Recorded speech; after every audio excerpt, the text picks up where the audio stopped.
Don José Manuel, ¿usted ha puesto la mano en el fuego por alguien? No, nunca.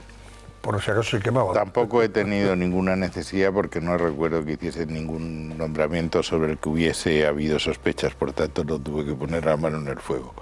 En este caso de la ministra Montero, es verdad que la información que se han publicado, bueno, la última es que este señor habría mediado para salvar a una de las empresas de la trama, y concretamente del tema de hacer un pago que correspondía ya, ¿no?, a Hacienda. Eso es.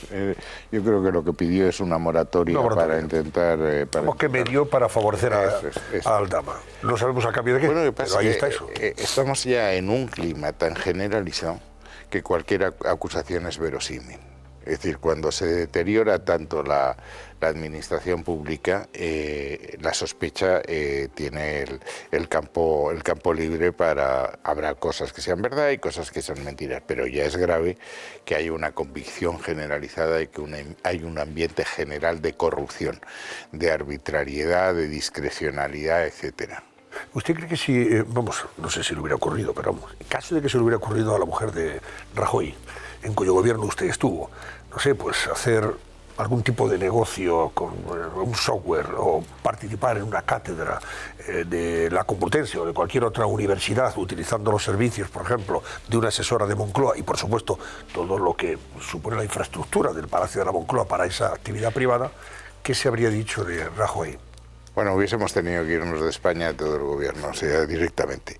Es que aquí se creó una cátedra extraordinaria para una persona que no es que no tuviese un doctorado, es que no tenía una licenciatura. Parece que las cátedras extraordinarias son un fenómeno corriente, hubo un número muy alto, 70, en ninguno se había producido eso. En segundo lugar, que se utilicen los servicios del Estado por una actividad que es privada es grave. Que la persona que está en Moncloa haciendo servicios sea la que reclame dinero a las empresas que tienen que contratar luego con la administración del Estado. Mire, es que estamos en un momento en que si quisiéramos definir lo que está pasando en España, habría que coger lo que dice la prensa de los zurdos, como dice Milei, sobre Trump. Y sale clavado.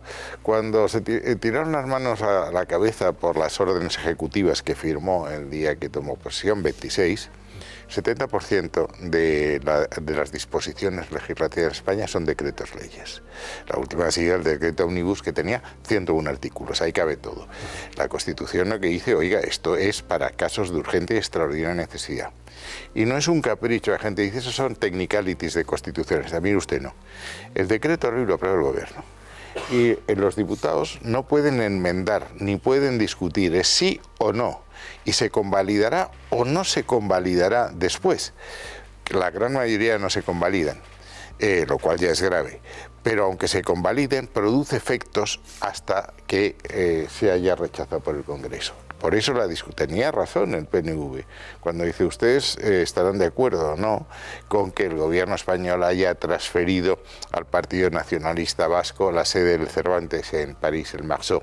Pero como esto ya ha producido efectos y ya ha escrito, aunque no se convalide el decreto ley, que es lo que ha pasado, ha producido efectos. Sí, ya estaba inscrito, por tanto, o sea, ya no podía suponerte órdenes ejecutivas de Trump, decretos leyes. Los temas de aquí, la ley de sí, que rompía todos los moldes jurídicos, se hizo. Segundo, cuando les conviene, no pueden ir ya al decreto ley porque es demasiado escandaloso, van a proposición de ley. Y los oyentes me dirán, ¿y qué más da que sea proyecto de ley que proposición de ley? Pues sí da, porque un proyecto de ley tiene que pasar el filtro de los órganos constitucionales que se han constituido para eso. Que tienen que informar el Consejo de Estado, el Consejo Fiscal, el Consejo General del Poder Judicial, etc. Todo esto, entonces se lo saltan. Cuando dicen, bueno, está colocando a la gente, a sus leales en la administración. Yo no he visto una ocupación de la administración como en Sánchez. Desde el Consejo de Estado, el Banco de España, la Fiscalía General, es decir, la ocupación de las empresas públicas estamos viendo, y empresas privadas donde hay capital suficiente del Estado para estar, lo están haciendo. Telefónica. Claro, luego hablan, Fiscalía, que por definición es la que defiende los intereses generales. Es que estamos viendo, yo no creo haberlo visto, y si me equivoco, pues que me corrijan, en ninguna democracia liberal, un fiscal general que siga siendo fiscal general cuando está siendo investigado por filtración de secretos que solo él podía tener. Habrá sido él o no ha sido él, pero si usted está siendo investigado, no puede ser. Y además lo hacen con una chulería impresionante. Es que este señor va al Tribunal Supremo y entra por la puerta donde entra el rey y el gobierno, en vez de entrar como todos los testigos. En vez de sentarse en el sitio de los testigos, se sienta con su abogado.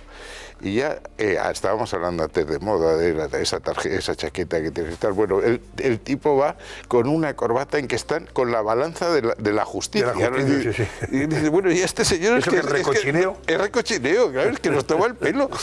Es peor porque la corbata se la regaló el ministro de Justicia, con lo cual se pusieron el mismo día la corbata el fiscal general del Estado y el ministro de Justicia. Claro, y ahí o sea, está, como coordinándose el día de la declaración en el Supremo. O sea, es más recochineo aún. Y que no contesta a las preguntas... Eso es, del juez. Del juez, que es un magistrado del Tribunal Supremo, que no es ninguna broma.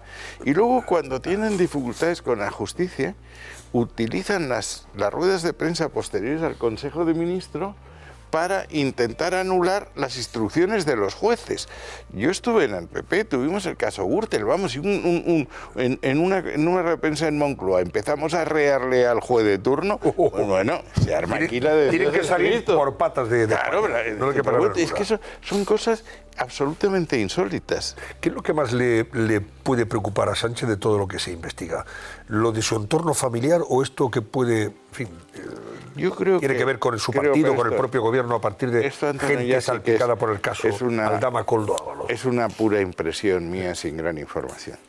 Yo creo que ellos el tema Aldama, Coldo, Ábalos creen que lo tienen controlado. Es decir, de hecho Ábalos ha dicho que esto era un ataque contra el gobierno.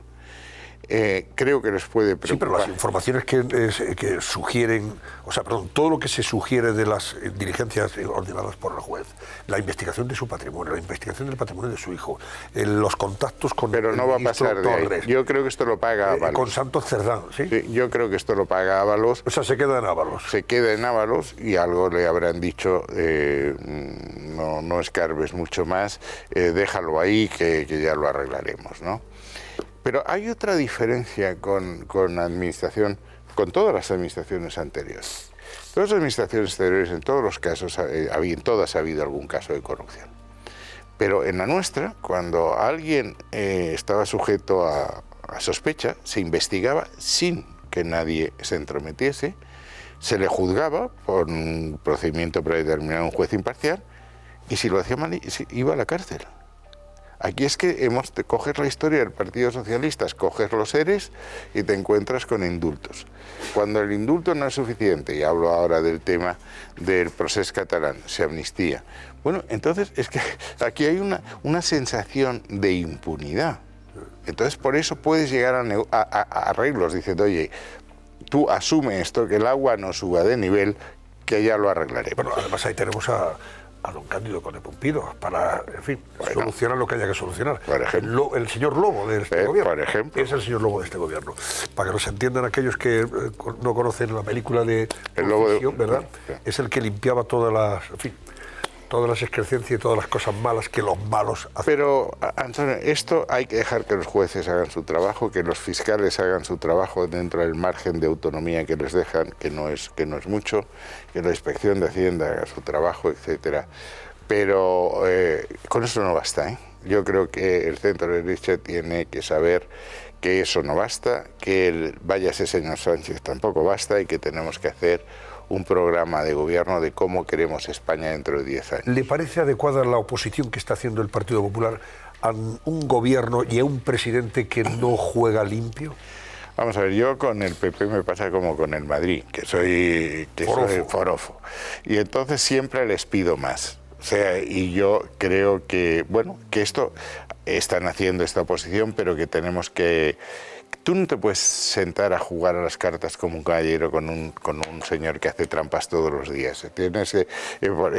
Y entonces a mí me da la impresión de que ellos marcan la agenda y enfrían la agenda. O sea, de repente cogen un tema, el Partido Popular se centra en ese tema, sacan otro, cambiamos todos de tercio. Ya nadie habla, por ejemplo, de la amnistía o de los indultos o de lo que es más grave. Para mí lo más grave que está pasando en España es que ellos tienen un modelo, cuando digo ellos es el gobierno de coalición y todos sus socios parlamentarios, que es una España plurinacional. Nadie ha dicho de cuántas naciones, ni ha dicho si el ser reconocido como nación incluye el derecho a dar un portazo sin contar con los demás cuando quieren, organizado en forma confederal y con conversaciones bilaterales.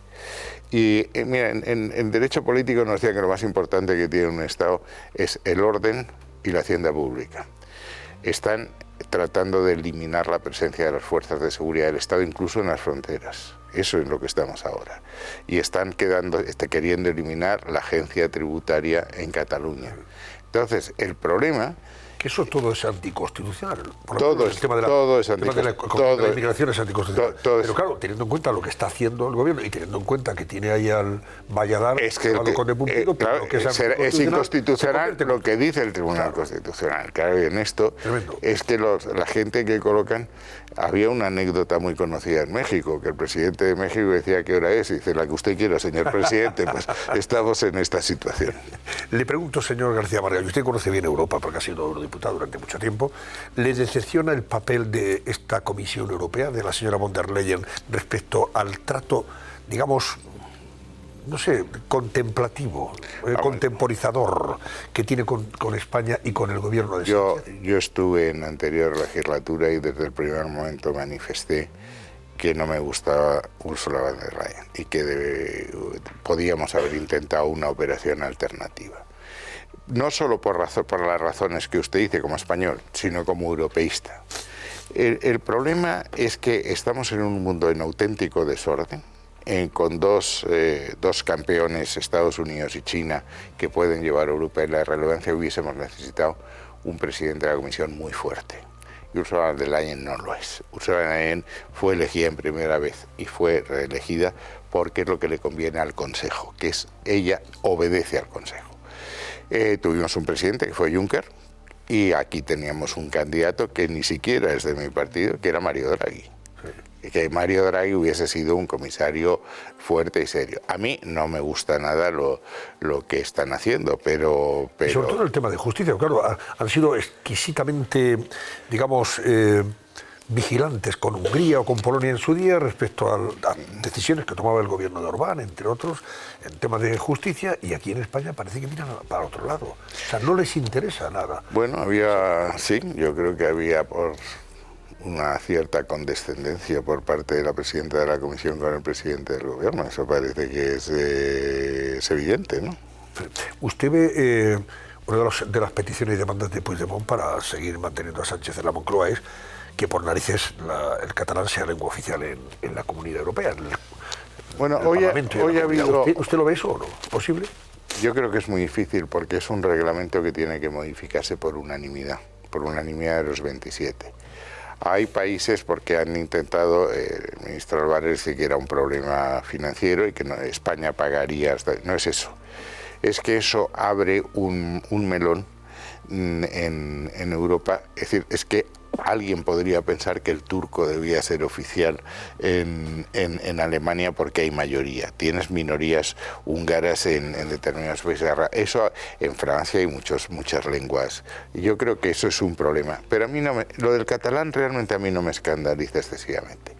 Pero me escandaliza en la reunión de embajadores del otro día. Las únicas instrucciones en las que fue cesado uno por dormirse, que no era el embajador de sí, porque hubo otro que se durmió, pero eso era el PSOE y parece que eso era una siesta consentida. Hoy ¿qué ha pasado? Que Trump ha eliminado el castellano de la página oficial y de la web de la Casa Blanca, cosa que ya hizo en el 2017. O sea, nosotros ¿Es temporal esa decisión, creo, o esto es definitivo? Este señor no. Eso Trump lo estableció Obama, se mantuvo todo el tiempo hasta que llegó Trump, en el 2017 lo elimina, Biden lo restablece y esto lo vuelve a eliminar, lo cual me parece un error para él mismo, porque los hispanos son cada vez una minoría más determinante en Estados Unidos, pero bueno, yo creo que se podía haber hecho un trabajo diplomático y decir, hombre, no hagas una ofensa de este tipo con una población aquí como la que tienes, somos el segundo idioma del mundo. Son cosas, pero claro, si hemos decidido que Sánchez va a ser la Juana de Arco contra el fascismo, apoyado por otros dos gobiernos, por Dinamarca y Malta, porque Alemania sale... Bueno, descriptible el apoyo. Descriptible, claro, pero ese no toques las narices. Es decir, bueno, es que... Es que no ha parado de tocar las narices. Es decir, en Iberoamérica, a mí no me gusta decir América Latina, Zapatero está en el grupo de Puebla. En Israel se fue a Rafah con el de Cross, con el ministro belga, a dar un meeting como si estuviese en Leganés. Se va a China y dice que no hay que poner aranceles a los coches chinos cuando los coches chinos están entrando subvencionados a manta, y si se les cierra el mercado americano entrarán todavía más en la Unión Europea. Dice estas cosas de la tecnocasta o no sé qué, bueno, es decir, son insultos gratuitos y dice, oiga, ¿a qué viene esto? Usted puede discrepar de Trump, y yo discrepo en pues que es aislacionista, que va a dejar tirada a los ucranianos, que lo que está haciendo en Gaza no se puede tolerar. Todas estas cosas lo puedes decir, pero decir estas cosas del presidente de la primera nación del mundo y un aliado fundamental para nosotros. España tiene dos anclas, la Unión Europea y la relación transatlántica, y a partir de ahí puedes navegar por el mundo con seguridad. Sin esos anclajes firmes hay que arriesgarse poco. Bueno, le voy a preguntar por Malvares, Álvarez. Ya sabe que le conocen como Malvares en los despachos, sí, y pasillos del Ministerio de Santander, ¿no? También por Napoleón Chu.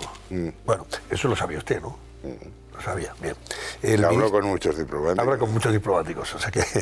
Bueno, pues el señor Álvarez, ministro de Exteriores, asegura que el Departamento de Asuntos Exteriores se rige por los cauces habituales de siempre.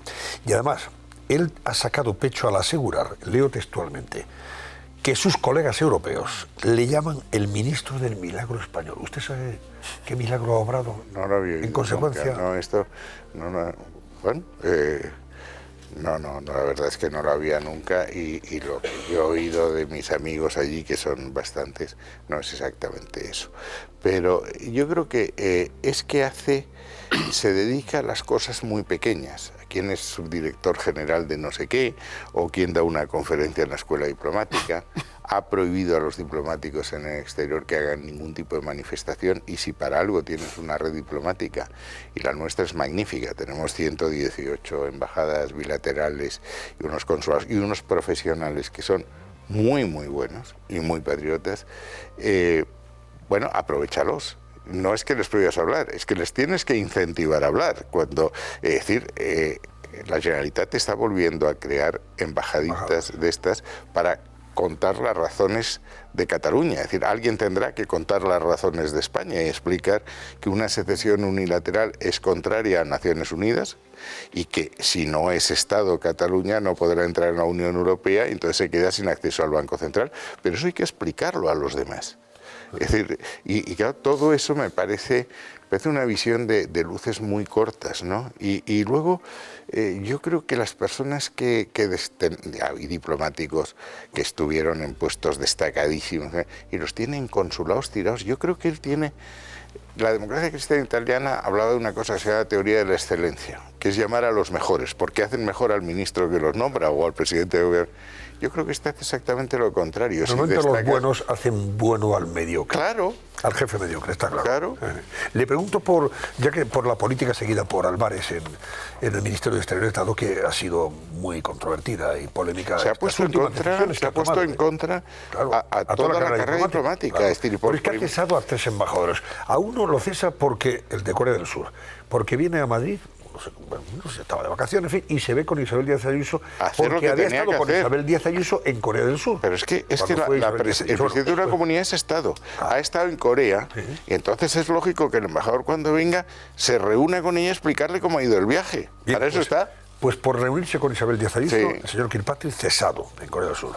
A otro, al de Al de Croacia concretamente lo cesa porque dice que el rey es una... Claro, escribe un artículo en favor del jefe del Estado, o sea, del rey de España, como el mejor embajador que tiene España, el mejor representante de la política exterior española. Todos los ministros que hemos estado allí hemos dicho y repetido siempre. Bueno, pues se hace eso. Y luego, últimamente, bueno, y el último que ha cesado, que sepamos, ha sido al embajador de Bélgica, después de dormirse, dándoles en la turra, en la conferencia de embajadores. Se durmió otro, ¿eh? Claro, se durmieron tres. Pues espera, hubo uno, no voy a decir los nombres, lo que pasa es que tiene carne del PSOE. Claro, y ese tiene la siesta consentida. Que ha dicho. Sí.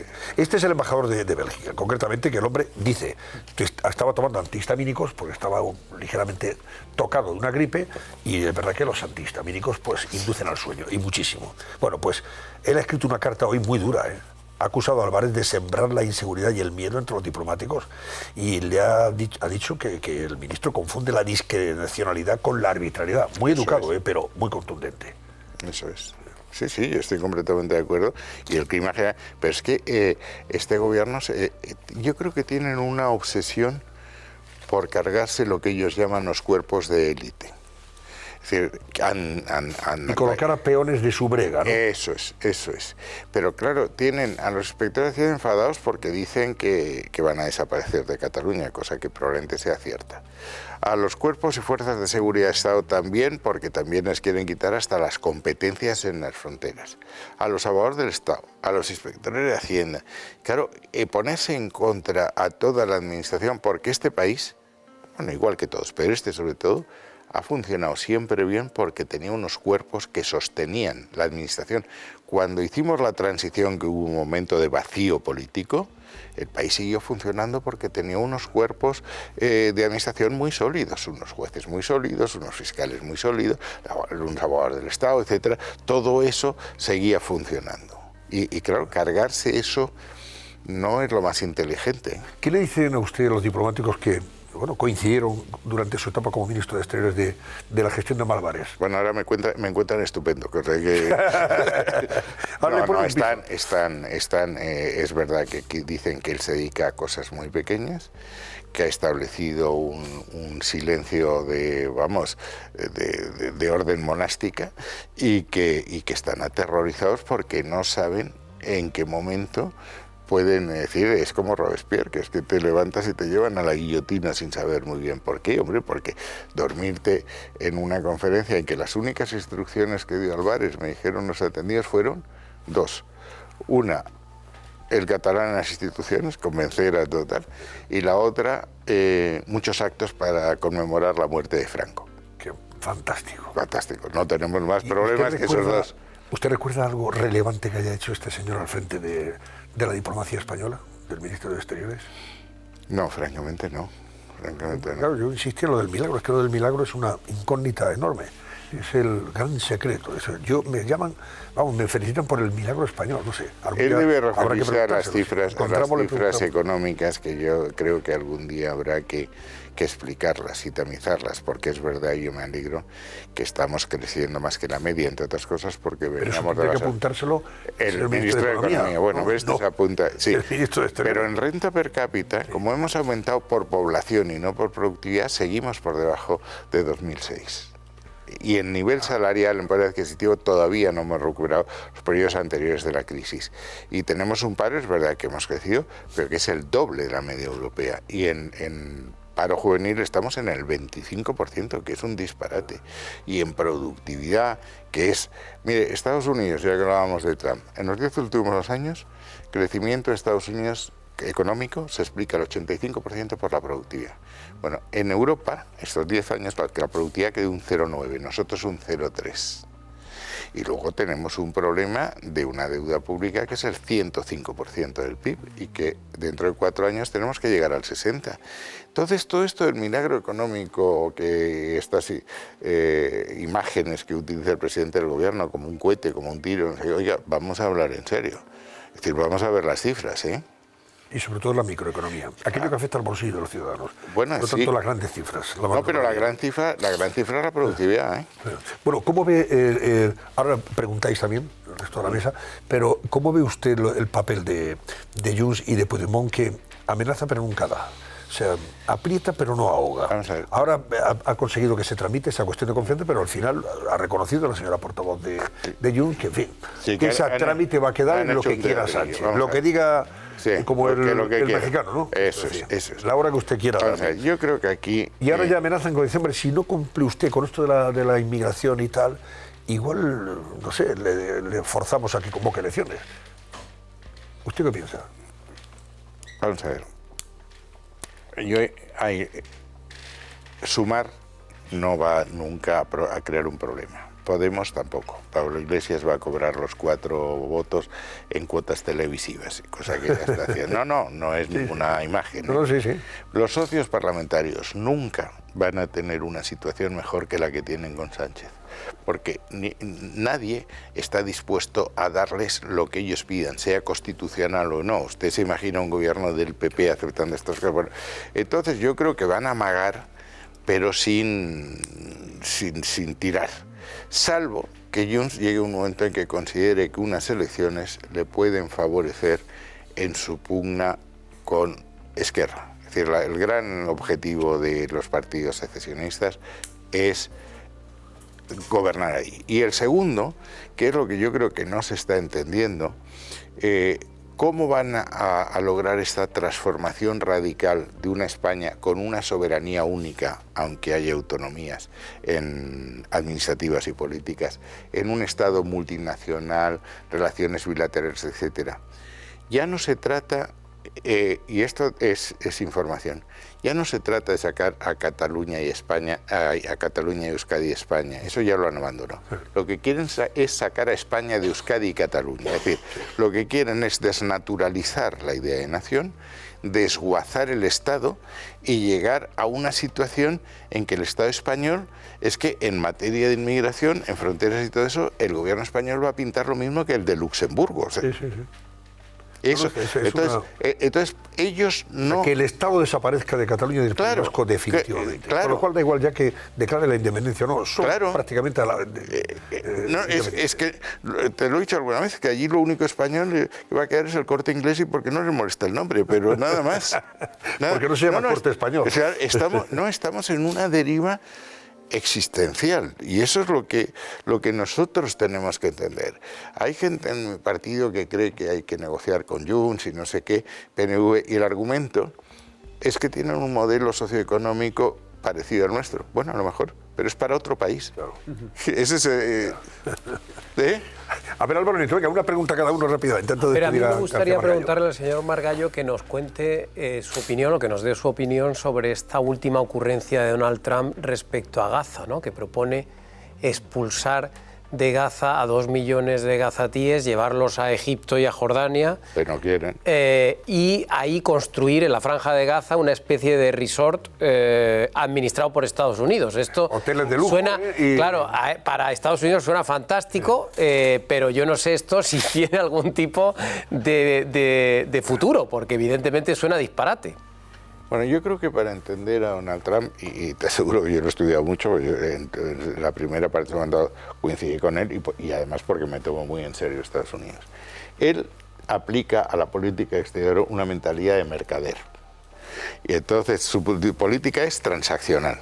Él lo que hace es adopta una postura de máximos y a partir de ahí en la negociación llega donde quiere. Es decir, no va a invadir Groenlandia militarmente, pero sí va a lograr que le den más presencia militar, va a lograr una preferencia a los minerales raros, que tan importantes van a ser de carretera, y va a conseguir que Groenlandia y el gobierno danés se ocupen de que Rusia y China no tengan facilidades para llegar al Ártico, que es la otra batalla. Tampoco va a invadir el canal de Panamá, pero logrará que disminuya la presencia china en los 2 puertos y que las tarifas les bajen. Y en México, pues va a decir esto. Y él ha descubierto además, cosa que no se había hecho antes, que el arancel no es solo un arma comercial para corregir un desequilibrio, que es un arma de guerra. Es decir, si a Colombia le dice, ¿usted acepta los emigrantes deportados? No, le casco un arancel. ¿Qué ha hecho con México? Exactamente lo mismo. ¿En qué? ¿Cómo ha respondido México? Poniendo 10.000 soldados en la frontera para encontrar esto. Esa es la mentalidad que tiene Donald Trump. Es decir, la teoría, esto es contrario al derecho internacional. Lo de Gaza. Eso se llama una deportación masiva, que es un delito en derecho internacional. Es una que no, no, pero con esto, él ya empieza la negociación en una posición muy complicada. Muy complicada para... Ha ganado ya un terreno, efectivamente. Claro. ¿Cuál es el punto intermedio entre sacar a 2 millones de personas? Yo creo que el punto intermedio es enterrar la teoría de los dos estados. Es que en Cisjordania no se discuta la presencia de los 500.000 colonos que están en una tierra ocupada, que es ilegal, que todo el mundo se... Y lo que quiere además es... Gaza lo controlaría, es muy fácil, son 400 kilómetros cuadrados y tiene un corredor en medio, eso es muy fácil, y que Cisjordania pase a federarse con Jordania. Con lo cual, porque lo que no puede es que Cisjordania y Gaza se incorporen al Estado de Israel. ¿Por qué? Porque eso sería un Estado plurinacional, pero con los árabes en equilibrio con la población judía y ganando, con lo cual tendría que aplicar una política de apartheid, y eso no lo quiere. Entonces dice, bueno, pues Jordania, que se ha acabado de decir Cisjordania, Gaza pongo un marinador y ya está. Es lo que quiere. Sí. Bueno, vamos a ver la última, venga, ¿quién se la hace? ¿Julio? Sí, sugería don José Manuel que la actitud del gobierno de España con el tema, con la cuestión israelí, no ha sido la oportuna. ¿Cuál sería la actitud adecuada? ¿Qué debería hacer el gobierno español o qué haría usted en caso de no, ya lo el Ministerio de Exteriores? Ya lo hicimos. Es decir, pero en este caso, primero negociarlo con la oposición. Yo defendí la teoría de los dos estados, luego diré en qué condiciones. Pero para que fuese una política de Estado, lo que yo hice fue una comparecencia en la Comisión de Exteriores explicando la teoría del Estado y pedí al Partido Socialista Obrero Español que hiciese una proposición de ley planteando la teoría de los estados que nosotros apoyaríamos, con dos condiciones: que fuese una postura común de la Unión Europea, después de una negociación entre las partes, si no, no tiene el menor sentido, y hablando con los Estados Unidos. Eso era una postura, y así se hizo. Lo que se ha hecho ahora ha sido nada, es que quien le ha seguido en esta postura ha sido un país que es Irlanda, nada más. La política de Estado siempre tiene que estar negociada con el partido de la oposición. No solo porque se defienden los intereses de España, es que nuestros socios nos ven más creíbles. Sí, sí. Bueno, pues don José Manuel García Margallo, que me está metiendo bulla, como se dice vulgarmente. ¿Quién ha metido el gol del Madrid, el último? El último lo ha metido Gonzalo, un jugador fantástico del Castillo. Ah, muy bueno, este es un delantero centro muy bueno. Tiene un problema el Madrid, que no tiene defensa. Jacobo ha estado regular hoy. Ha estado regular, me dicen, sí. Pero Raúl Asencio no está mal, Así que veremos a ver. Y a mí me gustaría un Real Madrid un poquito más español. El sábado, ya veremos a ver cómo esto saca como lo de Ancelotti es también ultraterreno, ¿no? Cuando estamos peor, de repente elimina al Manchester City. Sí, es una... Don José Manuel García Margallo, ha sido un placer, como siempre. Pues muchas gracias. Buenas noches y hasta una próxima ocasión. Muy bien.